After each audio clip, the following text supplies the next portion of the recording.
William Bud Post was not a man who expected life to hand him anything easy. Born in 1939, he grew up in Pennsylvania in a working-class family where money was always short and opportunities were rare. He didn't enjoy the safety nets of stability or consistent employment. Instead, he drifted through life doing odd jobs: carnival worker, cook, painter, truck driver, anything that could cover a little rent or keep food on the table. He had a 6th grade education, little guidance, and no savings. For much of his adult life, he lived close to poverty, bouncing between small apartments, run-down mobile homes, and even stints in jail. Post was no stranger to hardship, and by the time he reached his late 40s, his life was filled with disappointment and frustration. In 1988, fate changed dramatically. Bud Post scraped together a small amount of money from a Social Security check and decided to buy lottery tickets. It wasn't the first time he had done so, but this time was different. He purchased a ticket for the Pennsylvania lottery and soon discovered he held the winning numbers for a jackpot worth $16.2 million. Overnight, a man who had been living in near poverty suddenly became one of Pennsylvania's richest residents. He was stunned, overwhelmed, and, in his own words, completely unprepared for what lay ahead. At first, Bud was euphoric.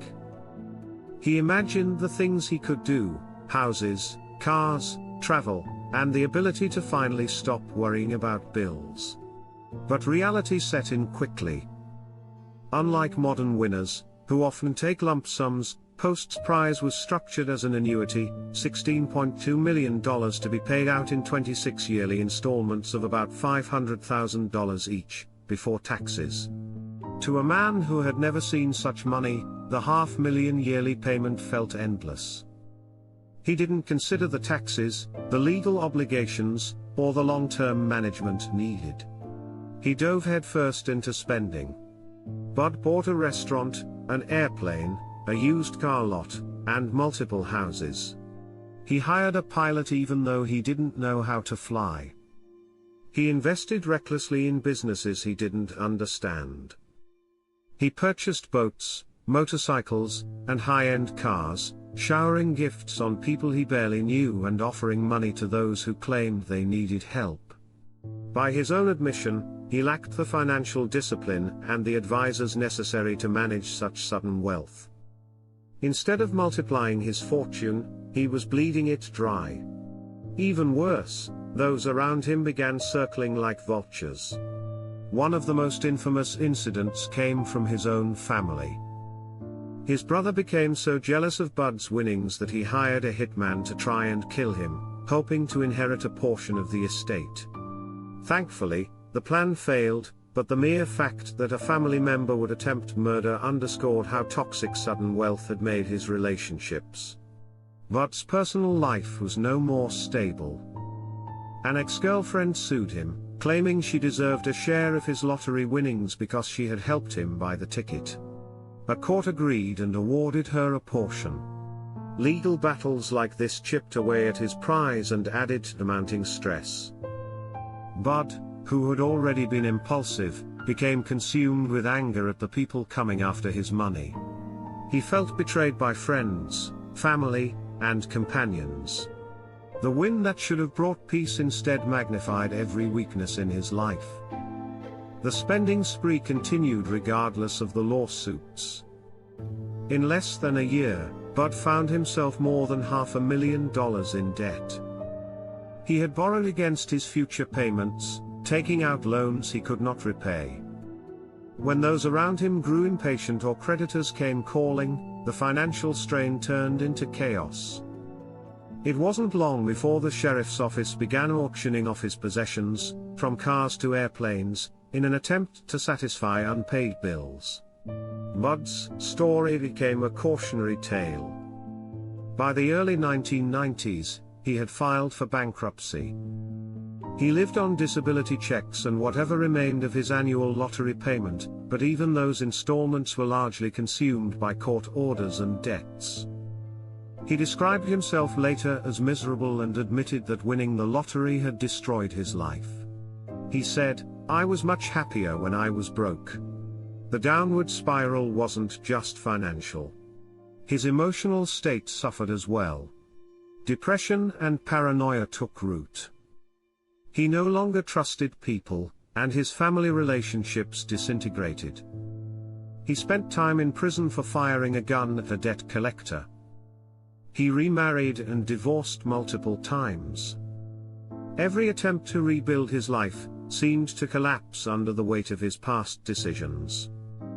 What makes Bud Post's story so compelling is not just the tragedy of losing millions, but the human flaws it exposes. He had never been taught financial literacy, never been prepared for wealth, and had no foundation of stability to fall back on. The lottery magnified everything already unstable in his life: impulse spending, poor judgment, toxic relationships, and lack of planning. For someone like Bud, the lottery was gasoline on a fire that was already burning. Even after bankruptcy, Bud's name was forever tied to his failed fortune.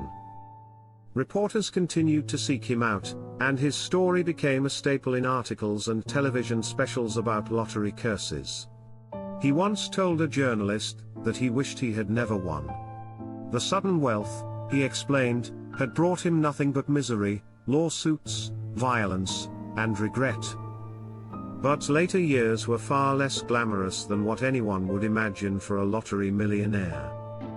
He lived quietly in Pennsylvania, relying on Social Security disability payments and whatever remained of his lottery annuity after court deductions. He spent his days away from the public eye, trying to escape the shadow of his own mistakes.